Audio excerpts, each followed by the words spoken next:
Hello everyone, my name is Hannah. Welcome to a new video. Today's video is going to be my March wrap up. So I read 17 books in the month of March and I had a lot of 5-star reads, which I'm very happy about. I did have a couple duds this month, but we don't even have to worry about those because I had so many amazing books and I can't wait to talk to you about them. So let's get right into it. The first book that I read in March was Mercy by Sarah Kate. This is the 4th book in the Salacious Players Club series. This is a younger guy, older woman romance. And if you know anything about the Salacious Players Club series, the main guy in this is the girl from the first book. It's her ex-boyfriend. So the first book is ex-boyfriend's dad. So now we're getting the ex-boyfriend's romance. And the romance is with his dad's like business associate. So it's like taboo on several different levels. And I really enjoyed this one. I had a lot of fun with it. It's maybe my favorite one in the series so far. So I really liked it. I gave it 4 stars. It was a good time. It delivered. I don't really have anything else to say about it, but yeah, I really liked it. Then the next book that I read was Daisy Jones and the Six by Taylor Jenkins Reid. This was a reread for me. So I was going to just watch the show, like watch the adaptation and not reread the book. But after I watched, like they released the first 3 episodes. After I watched those 3 episodes, I was like, no, I need it. I need to reread it. So I decided to reread it and I decided to annotate in it. And I had a lot of fun doing that. I even made this cool like front page like scrapbook style, which was really fun. But yeah, I kind of forgot like how much I loved this book, and I think when I read it the first time I gave it 4 stars, but this time it was definitely a 5-star experience. I had the best time reading it. There were so many great quotes and so many great moments that like really hit you in the feels. But yeah, I'm sure everybody and their mother knows about this book already. If you don't, you should definitely go pick it up. It follows a band in the 70s and like one day they like mysteriously like the band broke up and nobody ever heard about why, and so this is told in an interview style and it's following them seeing like what could have possibly broken this band up because they were like the biggest band in the 70s, and oh, it's so good. The next book I read in March was Wayward by Amelia Hart. So this was a March book of the month pick, and I hadn't heard anything about this apart from like book of the month when they announced it. The first thing that caught my eye was definitely the cover. I think this cover is so pretty. I love all of the like nature and like the colors and like the specific art style of this. I think is really pretty. And then I read like on book of the month they give you like some buzzwords like witchy, feminist, or like something like that. Like those were the things that this one specifically said, and it was like a 3 like triple timeline. And so I was like, ooh, that sounds interesting. So I got it and I absolutely love this. So it follows 3 different timelines. It follows Kate in 2019, who is fleeing an abusive relationship. It follows Altha in 1619, who is awaiting trial for the murder of a local farmer and she's being tried as a witch. And then it follows Violet in 1942, who is like kind of being held captive almost by her father at their estate. Not like literally, but like he won't let her go anywhere, and like there's this mysterious thing with her mother, and so she's basically just trying to figure out what's going on with that. And all of these 3 are like naturalist witches basically, and really the only one that like knows that she's a witch is Altha. Kate has no idea and she's like trying to block that out. And then Violet has always like felt this connection to nature and to like animals and insects, and then like she doesn't really understand it, and like her family is trying to keep that from her. So it's following all of their tales and like basically how all of their stories are interconnected, and I absolutely love this. I wasn't expecting to love it as much as I did, but I really liked the writing in this. So anything Amelia Hart comes out with in the future I will pick up because I really loved this. I gave it 5 stars. The next book I read in March was A Strange Hymn by Laura Thalassa. This was for the Fanro book club that my friend Sahar is hosting, and I am one of the co-hosts for this series, and so I needed to read this in time for the live show. I wanted to read the book as close to the live show as possible so that like when we discuss it everything's really fresh in my head, even though this was a reread for me. But I read this several years ago. It's the 2nd book in the Bargainer series, so I don't want to talk too much about what this one is about because it would be spoilers for the first book, but I really enjoyed this one. I love the characters in this and I love the world, and I just had a really good time reading it. I gave it 5 stars the first time I read it, and I gave it 5 stars the second time I read it.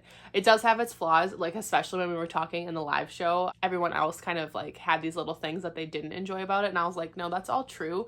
I just happen to love it. Like, I don't care about those things. So this was a 5-star for me as well. The next book I picked up was The London Seance Society by Sarah Penner. This is her second book. The first book was The Lost Apothecary. They're not related at all, but they do have like a similar vibe to them.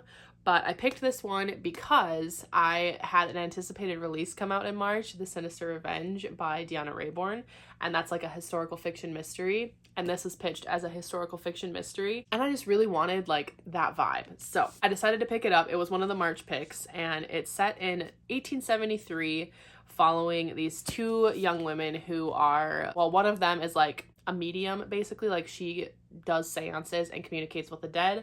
And she does this to help like solve murders so that the victim can find rest and so that their families can have justice and find peace. And the other main girl, what is her name? Lena. Her sister was murdered. And so she is working with Vaudeline, the medium, to try to figure out what happened. And Vaudeline is like doing these seances for the London Seance Society and trying to like figure out this other mystery. And then you kind of see how these mysteries are interwoven. And so it is a murder mystery set in London in 1873. And that's exactly what I wanted. So I did really enjoy this. I think I gave it 4 stars, maybe like a 3.5. There were a couple things where I was just like, I wish we had spent more time exploring certain things, but I did really enjoy this one. So I will still pick up anything from Sarah Penner in the future because I really do like her writing style. So 3.5, 4, something like that. Then I picked up A Mirror Mended by Alex E. Harrow. This is the second book in the Fractured Fables series. So the first book is A Spindle Splintered. It's just a series of novellas that's like a Sleeping Beauty retelling. This one specifically is a Snow White retelling, and we're like following the main character as she tries to help the evil queen who might not actually be evil. And honestly, I wish I didn't read this one. Like, it was fine. I gave it 3 stars, but I wish I would have just left the story where it was in A Spindle Splintered, because I just didn't care to like continue. Like, the story wrapped up enough in that one that I didn't feel like the need to keep reading. So I wish I had just left it, but it was a really quick read. It's so short. It was like less than 100 pages. So I gave it 3 stars. It was fine, but the first one was definitely better, and I should have just left that as like a standalone. All right, these next 2 I'm going to talk about together, even though I didn't read them like back to back, but that is Binding 13 and Keeping 13 by Chloe Walsh. These are the first 2 books in the Boys of Tommen series. So this is a sports romance series set in Ireland, and the sport is rugby. And we are following Johnny and Shannon. So Shannon has a very rough home life. She has a very, very abusive father, and she's got a lot of siblings, and only one parent is like actually working. And so they struggle for money a lot too.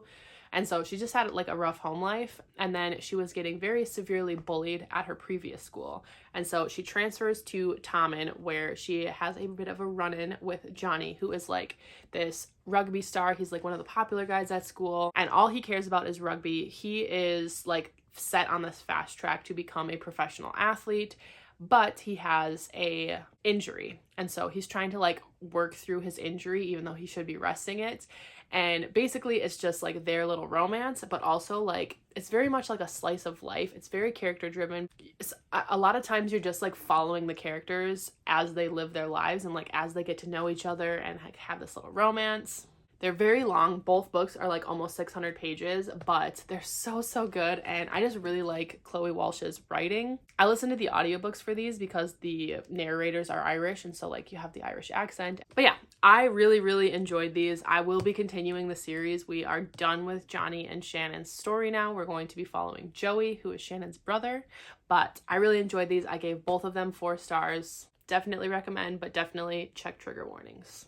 All right, next up, we are going to talk about all of the books that I read for my 24-hour readathon with my best friends. So I had my most successful 24-hour readathon, both in the amount of books I read and the quality of the books I read, but also I was finally able to stay up the full 24 hours, which has never happened before. So I'm very proud of that. But the first book that I picked up at 2:30 in the morning was The Last Tale of the Flower Bride by Roshani Chokshi. I picked this as, again, it was another book of the month book, but I picked this as my choice because my friend Ashley from Ashley's Little Library, this was her YouTube membership book club. pick for this month, and so I wanted to read it because I wanted to talk about it with her, but I missed the live show. And it also sounded really interesting. It's pitched as Mexican Gothic meets The Invisible Life of Addie LaRue, which after reading this I would definitely agree with. It gives those like spooky, eerie vibes of Mexican Gothic. It reminded me a lot of Katrina Leno's books, especially Horrid. Like, it just gave that like eerie, haunting feeling. So if you like Horrid, I would recommend this one. But it also definitely did kind of remind me of the writing of The Invisible Life of Addie LaRue. So like, I definitely agree with that comparison. Basically, it follows this guy who, what is his name even? I don't know. He's just called the bridegroom. He has a name for sure. I just don't know what it is. Anyways, he marries this woman, Indigo, and she is like very mysterious and has these secrets. And she ends up having to go back to her like childhood home. And he starts learning about this childhood friend that Indigo had named Azure. Have this like very strange, like almost obsessive friendship, and he starts learning all of these things about Indigo, and it's very mysterious and very spooky, and I really enjoyed this. I had a good time reading it. It was definitely a good one to pick up right at the beginning of my 24-hour readathon because I just kept wanting to read and like find out what happened. So I ended up giving this 4 stars, and I really enjoyed it. I would definitely recommend it. Then I picked up the 5th and 6th volume of Spy Family because manga are great for 24-hour readathons, and I'm absolutely loving Spy Family. Oh my god, it's so good. It's so good. I'm not going to talk about what either of these are about, but Spy Family is about this family, this guy, he's a spy, if you can imagine. His name is Lloyd Forager, and he is like set on this mission to infiltrate this one specific person, and in order to do that he needs to get this fake family so he can send this child to school, and in hopes that she will befriend the guy's kid and like they'll get an interaction that way. So he finds this wife who happens to be a secret assassin, and so he has no idea that she's an assassin, she has no idea that he's a spy, and they adopt this little girl who is a telepath. And so none of them know that she can read minds, but she knows all of their secrets, and she's literally like 5 or 6. She's just like a tiny little thing. Anya, she's my favorite. And basically it's just them like doing all these like missions and like trying to keep these secrets from each other, and it's so good. It's so wholesome, and I just absolutely loved it. I gave the 5th volume 5 stars and the 6th volume 4 stars. And the star of the show, the best book that I read in March, was A Sinister Revenge by Deanna Raybourn. Oh, this was one of my most anticipated releases of the year, and it did not disappoint. I absolutely adore this series. This is the 8th book in the Veronica Speedwell series, and I think when I was reading the first books, like I was giving them 4 stars, but I've changed my rating for all of them. Like they're all 5 stars because I think about those books and like the characters so often, and they're so special to me, and I just love them. But I had the absolute best time reading this. I was like squealing and kicking my feet. I was like tearing up in the first 4 pages just because I was so happy to be back with these characters. So it was the best reading experience. If you do not know, Veronica Speedwell is a lepidopterist. She studies butterflies, and this is set in like 1880s London. And in the first book, she like has this threat to her life, and she ends up going to find safe harbor with this man Stoker, who was like a friend of a friend, and they're very much Sherlock Holmes-esque characters. Like they're very intelligent, and their wit and banter, it's everything. But basically it sets them on this course of partnership where they're trying to solve these mysteries, and so each book is a new mystery, and it's the 2 of them. And they're everything. But yeah, this was the best. I absolutely loved it. So 5 stars. So good. Then I read Below Zero by Ali Hazelwood. This is the 3rd STEMinist novella. It was like a quick little romance novella. I don't have a ton to say about this one. I enjoyed it. It was my favorite of the 3 that I read. I gave it 4 stars. Again, I don't have too much to say about it. They're so short, so I don't want to like give too much away. But yeah, I really like this one. So 4 stars. And then the last book that I read for that 24-hour readathon was Piranese by Susanna Clark. I have been meaning to read this for years, and I finally picked it up and decided now was the time. It's a very, very strange book. It's going to be really hard to give this a synopsis. Basically, it follows our main character, who we call Piranese, and he's like not sure that that's his real name even, but like that's what people, or like that's what someone calls him. Basically, he just lives in this house that is like enormous. It's like its whole own world. It has all these corridors and all these rooms, and there's like oceans in the basement, and he's just like exploring it, but it's literally like a world. Like it's not like a house where you can find the front door to. And he doesn't know anybody else. There's nobody else in this house except for one other person who he calls the other. And he keeps these journals and is basically trying to like explore this house and document about this house and report it back to the other. And so that's kind of like all I'm gonna say, because it's so strange and so weird. But I really, really liked the writing. The story, like, it's so good. It reminded me a lot of The Starless Sea and a lot of the book Middle Game by Shauna Maguire, even though they're like not really comparable. Something about it just reminded me of that. But yeah, it was a super strange little book, but I loved it so much. I gave this 5 stars. Definitely a good one to wrap up the 24-hour readathon. So I had 3 5-star books for that 24-hour readathon, so it was awesome. The next book that I read in March was Part of Your World by Abby Jimenez. So this is a contemporary romance. It is a city girl and small town guy romance, and I ate this up. I read it all in one day. Mostly, well, not mostly. I read it all in one day because I had the audiobook from my library and it expired that day, and so I had to read it all in one day. But even if it wasn't going to expire all in one day, I would have read it in one day because it was so good, and I just absolutely loved it. Daniel, oh, he's such a cinnamon roll. If you like this sweet cinnamon roll guy, he's so cute. And like the small town vibes in this book were everything. They made me so happy, and there was literally a moment that wasn't even about the romance. It was just about like the small town that made me tear up because I absolutely loved it. And a lot of the stuff that Alexis was going through like really hit me deeply. Like she just got out of an abusive relationship where her like boyfriend was like very emotionally abusive and manipulative, and like her father is very emotionally abusive and manipulative and like uses people, and it just like puts a lot of pressure on her because she's got like this family legacy of doctors and stuff. And it was just so well done, and I loved the writing. I definitely want to read more from Abby Jimenez, so I gave this one 5 stars. I loved it. All right, next up. I don't even want to talk about it anymore. It's Warbreaker by Brandon Sanderson. I did not like this book. I really had high hopes for this one. I have this weird thing with Brandon Sanderson. I talk about it all the time. I don't know why I have this thing with him, but Rachel from Raven Haired Reader read and loved this. She said it's like a perfect book to her. She gave it 5 stars, and she thought that I would love it. So she's like, you need to read it. This will get you over your like thing with Brandon Sanderson. And obviously he's like a very hyped author. Like this book has such a high rating on Goodreads, and most of the people that I've seen read this have given it 5 stars. Like they absolutely love it. So I was really, really hoping that I was gonna like this, and I thought that this was so boring. It's such a mediocre fantasy. I thought that it was so slow paced, like nothing happens for like this much of the book.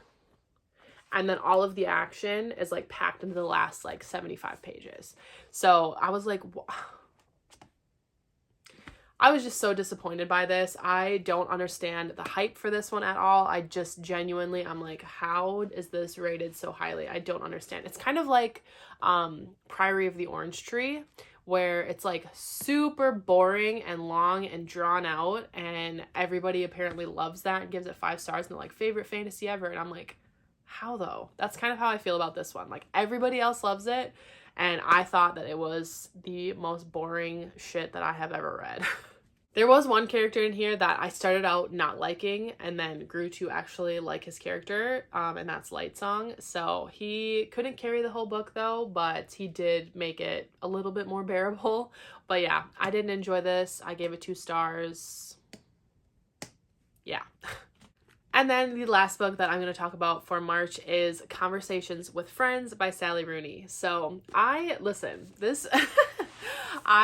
love Normal People, and when I read it last year or 2 years ago, when was it? 2021 maybe? I did not like Normal People. And then I watched the show, and the show like changed something in my brain chemistry, and I reread Normal People and gave it 5 stars. I cried so much, and now I love it. But when I read Normal People the first time and I didn't like it, I still loved Sally Rooney's writing. So I wanted to pick this up. I was a little hesitant because the main premise of this book is an affair with a married person. So I was like, ooh, I don't know about that. But I did really like this. Definitely different from normal people, but still like the writing from Sally Rooney that I love. And I really liked the main character, Frances. She is very flawed and like multifaceted, but yeah, she has this affair with a married guy, and that's like basically the whole point of the story. Like, she has this friend, Bobby, who introduces her to like this older married couple, and then she really hits it off with the guy, and like they end up having this affair, and it's very messy and it's a lot, but it's really, really good. And I went through and annotated it, and I really did like this. So I'll definitely be reading more from Sally Rooney. I gave this 4 stars. Didn't love it as much as normal people, but I wasn't expecting to. But yeah, that is that. Oh! Damn it. Stop wiggling. So here are all of the books that I read in March. I almost said April. It's not April. I mean, it is now. Today is the 1st of April. But yeah, here are all of the books that I read in March. It was a great reading month for me. I read so many great books and so many 5 stars, and I don't know. I feel like I'm just like really excited to read because I found so many amazing books, and that just like really improves my mood and like makes me want to read more because like I could find new 5 stars, new favorites. Okay.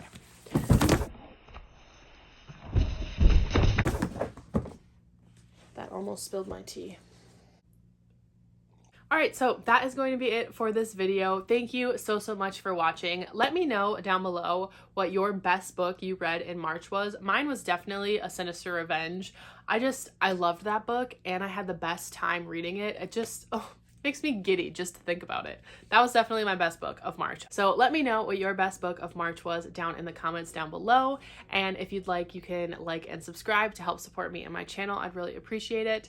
And thank you again so much for watching this video, and I will see you all in my next one. Bye.